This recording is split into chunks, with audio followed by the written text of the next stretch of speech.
Raatachuun falligeenu Oromoo kiyya aadaa hoo qabaatanii obboleettii hoo qabaatanii sheer naa godha abii nati jechuudha huqubii seenati birrii keessa walitti qusadda yoo nama wajjin huqubii seentan dhabdan nama keessa yoo dhabdan jaarummaa bira hojjettan faana walitti huqubii seena ani amma ijoollee gizee baay'ee hojjisiistota koo faana huqubii seeneen waan hambite guyyaa biraa senitti ma jechuudha birrii kudhan birrii kiyyarraa hambiseen huqubii jara faana seeni uqubiin sun waan naabitti waan naagote guyyaa biraa senitti kanaaf iyyuu viidiyoo kana amma dhumaatti dhaggeeffadhaa waa hirraa barattuun dhaamsa seenati ashamaa akka fuunee kabajamtoota daawwattoota seenaa nagaa fi jaalalli waaqayyoo isiniif haa ta'u lafa jirtanitti jecha ani seenan keessan nagaa guutuun qaba isinirree bakka jirtanitti nagaa ta'a har'a herga bareedu tokkoon isiniif himuu dhufe hordoftoonni koo hundi keessan iyyuu warroonni like share subscribe na gootan hundi keessan galatooma warri ganaa gootan immoo koottatii subscribe like share godha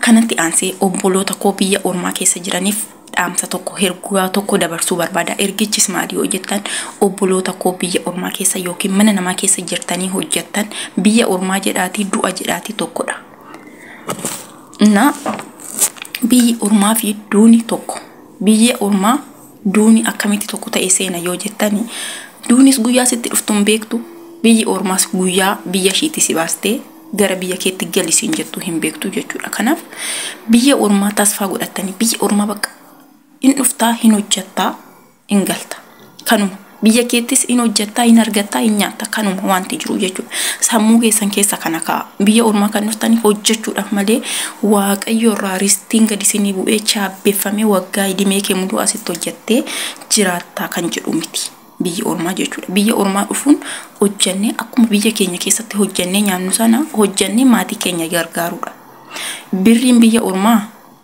ofirraa afee maatiidha ta'uu otoo hin taane biyya ormaa keessatti ofii keetii waan baastu waan hin qabneef kan hojjettu mana kontiraataa kan jiraattu achuma waan ta'eef xiqqooshii isa biyyaarra fooyyee qaba jennee maatii keenya gargaarra garuu immoo ijoolleen keenya biyya ormaa keessa dhuftanii biyya ormaa keessa hojjettan maal gootu sinitti gizee duraatiif maal gootu maatii bichaa irratti kennitanii obbolaa keessan bichaa kennitanii abbaa manaa keessan bichaa kennitanii haadha keessan bichaadhaaf kennitanii ijoollee yoo qabaattan ijoollee keessanii bichaaf kennitanii ofii keessanii harka qullaa afaa kan jedhe seerri hin jiru kanaaf maal gootu seetan duraan dursaa yeroo dhuftanii mana namaa hojjettanii manni sun isiniif ta'ee jireenyi sun isiniif ta'ee hojii keessan jammartanii mindaa keessa fudhachuu jammartan mindaa keessan madadaa fuutanii too maatitti yookiin ijoollee keessanitti yookiin abbaa manaa keessanitti hin ergina mindaa keessanirraa birrii 10 birrii 5 birrii 20 birrii 30 seef gochaa deema ji'a lafa gochaa deema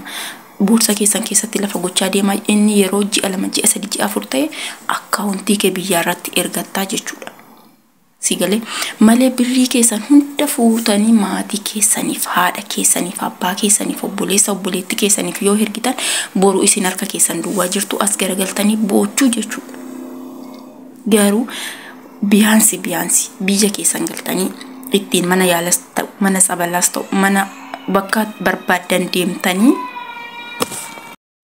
sanirra seefi gochaa yoo deemtan amma argattan irraa ji'aan birrii 1,000 yoo argattan birrii 800 yoo ergitan birrii 20 yoo seefi gootan 1,200 yoo argattan 1,000 yoo ergitan 200 yoo seefi gootan seefi gochaa yoo deemtan dhaqee yeroo ji'a 2 ji'a 3 ji'a 4 ga'u birrichi naannoo damuuza kee ji'a 2 ji'a 3 ta'a isa maal goota akkaawuntii kee irratti ergatta ijoolleen keenya gisee baay'ee bakka kan bu'an kan gaddan ji'a birrii maatii dhumatti abbaa dhumatti obboleessa obboleettitti akkana ebeluu kana godhi akkas godhi otoo jettanii birriin keessan dhuma jiini keessan waggaan keessan xumuramaa deema jechuudha gaafsa nama maal taatu gaafa waggaan kee jiini kee xumurame ati birriin harka kee irra jiru omtuun jiru as garagalachi garagali omtuun jiru jechuudha ati biyya ormaa keessa harka kee qullaa jirta jechuudha sigalee kanaaf iyyuu maal gootu seetan obboloonni koo biyya ormaa keessa hojjettan ofii keessanii harka keessan duwwaa hin taa'ina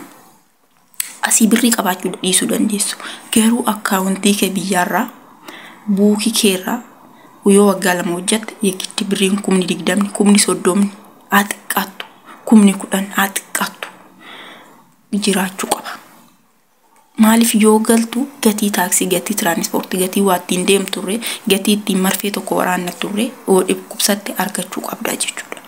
Maatiin kee duraan yeroo ati biyya ormaa jirtu sirraa guuranii, sirraa nyaatanii, sirraa dhuganii, sirraa uffatanii rakkina isaanii oolteef sun gaafa ati biyya keetti galtee harki kee duwwaa ta'e hunduu gwaada isaa mana isaa cufata.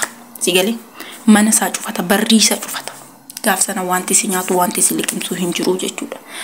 As garagaltee bocha ofitti gaddita. Lubbuu kirree obboleettiin kun amma laala lubbuu kiyyaan baasa makiina keessatti amma jettutti viidiyoo ishii jala seentanii yoo laaltan baay'ee tokko sin gaddisiisa jechuudha. Kanaaf kana maaltu fidee ofii keenya of yaadachuu dhabu.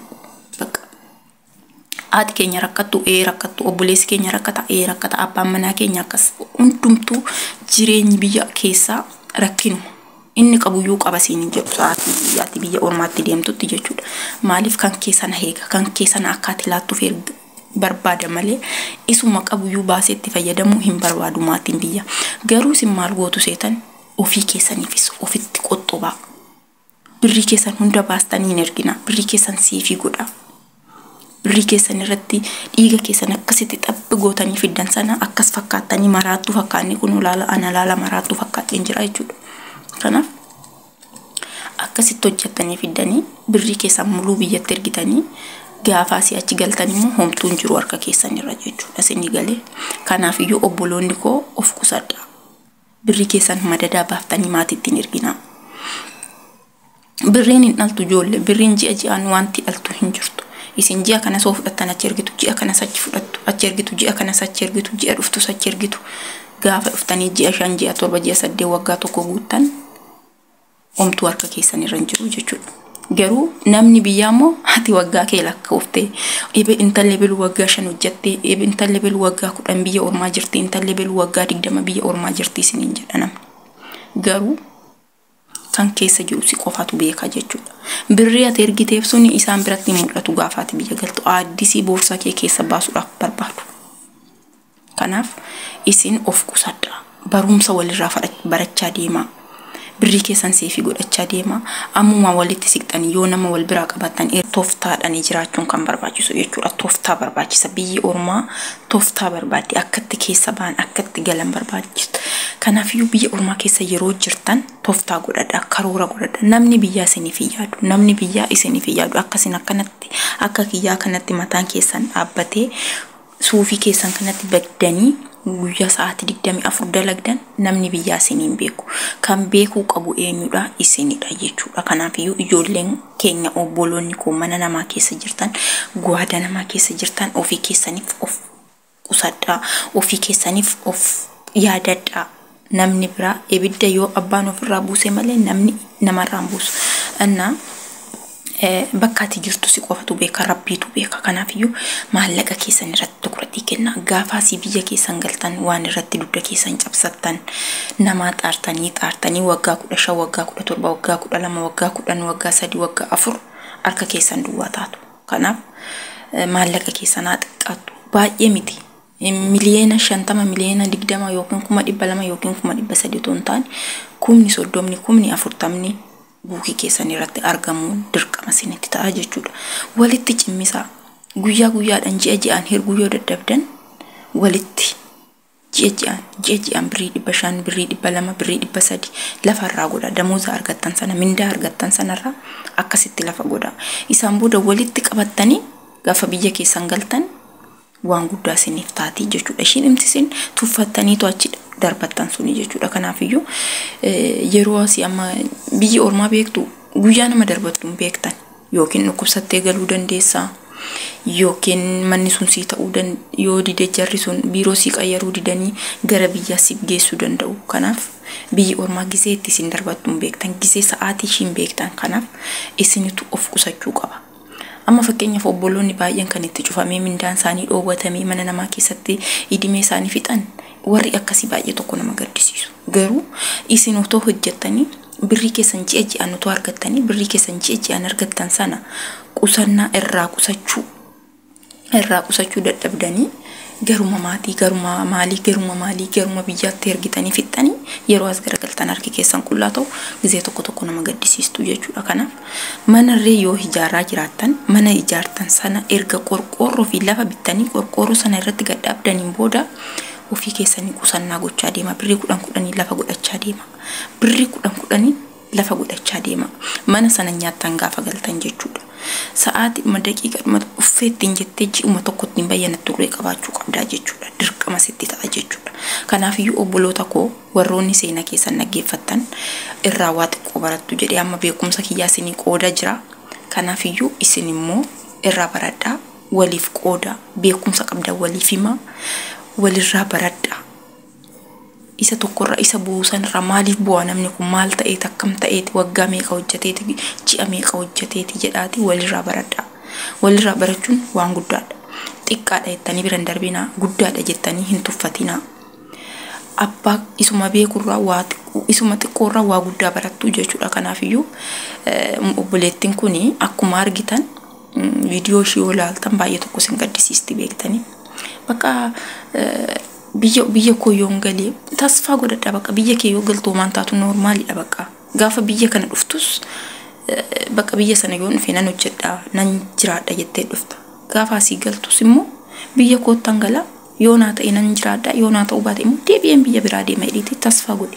Yookiin immoo biyya koo keessatti noormaal nan jiraadha jedhiiti sammuu kee amansiifadhu jechuudha. Akkuma durii yeroo dhalatti jiraattu sanatti ar'arree yoo gaafa biyya kee galtu ni jiraatta jechuudha. Kanuma faayidaa wanti biraa hin jiru jechuudha. Kanaafiyyuu gaafa biyya ormaa qammaafne gara biyya keenyatti deebi'uun tabba nuti ta'a beektanii, tabba gaara nuti ta'a. Kanaaf kun immoo sirrii miti jechuudha. Nurratti miidhaa guddaa nurraan qaba. Akkuma gaafa biyya ormaa dhufnu sanatti biyya keessa gaafa galtu gammachuudhaan galuu qabda. Waan barbaadde haa ta'u harkaa dhabe rakkadhu. Bakka gaafa biyya kee galtu yoo dhukkubsattee jiraatte yoo biyya kee galtu qabbana biyya keetii harkatu dhukkuba sanarraa fayyuu dandeessa. Waan waaqayyoon si buusu immoo hin beektu. Kanaaf gaafa biyya ormaa keessaa yookiin akka tasaa biyya kee galuudhaaf yookiin si dhukkubee biyya kee galuudhaaf ta'e ofitti hin gaddin, ofitti hin boo'in. Ammuma kana bakka maalan ta'a jetteetu jireenya rabbiin achitti si qopheesse hin beektu waan ta'eef biyyi kun waan siin taaneef waaqayyoon asii si baase. Biyya sana immoo yoo dhaqxu waan gaarii siif ta'uu danda'a. Kanaafiyyuu obboloonni kuyyaa gizee baay'ee biyya ormaa keessa haala tasaatiin gallu sammuu keessan hin dhiphisina. Yaa Rabbi maalaaf qopheessitee laata jedhaati rabbiin keessan dura buusa. Keessattuu immoo birrii keessan xiqqoo isaa taatu qusachaa deema. Waan nan isarratti yoo waggaa tokkos waggaa lamas hojjette birrii 20,000 buukii keerra qabaachuu qabda jechuudha. Waggaa tokko yoo hojjette haa xiqqaatu birrii 20,000 haa xiqqaatu 20,000 10,000 buukii keerra qabaachuu qabda jechuudha. Kanan isinin jedha hordoftoonni seenaa waan dhaggeeffataniif galatoomaa. Wala bulaa dibana isinin jaaladha. Seenaa keessan like subscribe gochuu hin dagatinaa. Bakka jirtanitti gaariin isinin darbiin hamtuun isinin argin nagaa caalu isiniif haa ta'u. Obboloota koo keessa isa laayis warri seenaa dhaggeeffattan ofii keessaniifis of dhaggeeffachaa, seenaa keessanis dhaggeeffachaa, like subscribe gochaa. Waan dhaggeeffataniif galatoomaa. Suufii kiyyatti qiq jedheen dhufe maaliif ani namni na halaaluu otoo hin taane ana na laaluu otoo hin taane ani kanan dubbadhu kanarraa waa barattuudha kan hin dhufe. Kanaafiyyuu obboloota koo warroonni biyya ormaa keessa jirtan namoota bu'aan namoota rakkatan namni kun maal ta'eeti maal akkas ta'eeti jedhaati irraa waa baradhaan dhaamsa seenati. Waan dhaggeeffataniif galatoomaa. Isinin jaalladha, isinin kabaja bakka jirutti. Hamtuun isin argin gaarii.